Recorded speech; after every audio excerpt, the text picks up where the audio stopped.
테무가 이제 미국에서 이제 이 검색 광고를 하잖아요. 이걸 중단했어요. 그러니까 이게 사실은 이제 그거랑 비슷한데요. 여러분 보시면 아시겠지만 더 미니미스라고 이제 그 $800 이하의 그 광고하는 조항을 이제 없앴잖아요. 그걸 없애면서 이제 그걸 축소하다 보니까 굳이 이걸 할 필요가 없었잖아요. 그러다 보니까 이 광고를 없애니까 3일 만에 앱스토어 순위가 원래 3, 4위 정도 됐었거든요. 테무가 앱 순위가. 근데 이게 58위로 추락을 했어요.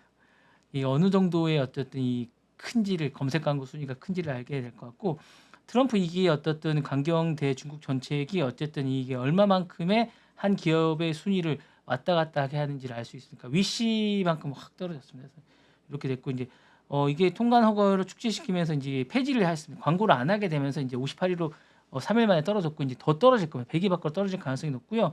광고를 통한 과도한 노출이 이제 규제 기간에 어쨌든 표적이 되면서 조용히 철수하게 됐는데 어쨌든 이게 확 떨어지게 됐고요. 사실은 이게 이제 어쨌든 향후에는 이제 이게 존재조차 없어지지 않을까라는 생각이 들면서 이제 어쨌든 테무가 미국 자체의 광고 없이 대부분 상품을 중국에서 배송하는 구조였는데 이제 이 경로가 고비용 리스크 구조로 바뀌면서 이제 요게 못하게 됐고 그동안은 이제 이게 광고가 이제 우리가 어쨌든 뭐 이렇게 뜨는 거 아닙니까? 그러니까 안드로이드 기반의 어쨌든 그 광고가 뜨면 그거를 이제 캐치해서 이제 많이 구독을 했었는데 요게 이제 안 되게 된 겁니다. 전략적으로 안 되게 되면서 이제 많은 앱 하락이 된 단순한 뉴스가 아니라 이게 디지털 통상 질서가 재구성됐다라는 생각이 좀 드는 거고요. 플랫폼 기반의 글로벌 확장 구조 리스크가 노출됐다는 얘기가 좀 될 것 같고요. 이제 더 이상 이제 취약 구조가 공식화된 게 아닌가 생각이 들면서 이게 종속도란가 이런 가지가 이제 향후에 이제 변화가 있을 것 같은 생각이 좀 듭니다. 그래서 여러 가지로 이제 여파가 좀 있을 것 같고요.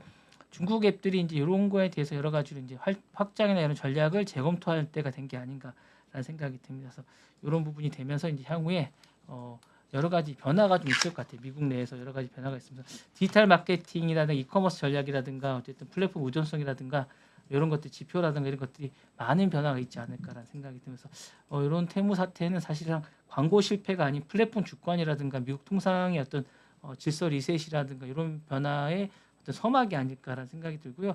트럼프의 어떤 관세 정책 하나가 어쨌든 기업 하나의 어떤 많은 변화를 주는 게 아닌가라는 생각이 좀 듭니다. 그래서 이게 이제 어쨌든 이 커머스도 이제 우리도 이런 부분에 대해서 좀 대비를 해야 되지 않을까라는 생각이 좀 듭니다. 그래서 이걸 보면서 정말 변화가 많구나 세상이 이런 생각이 좀 듭니다. 이게 정말 변화가 많은 생각이 듭니다. 이게 좀 우리나라도 곧 오지 않을까라는 생각이 듭니다.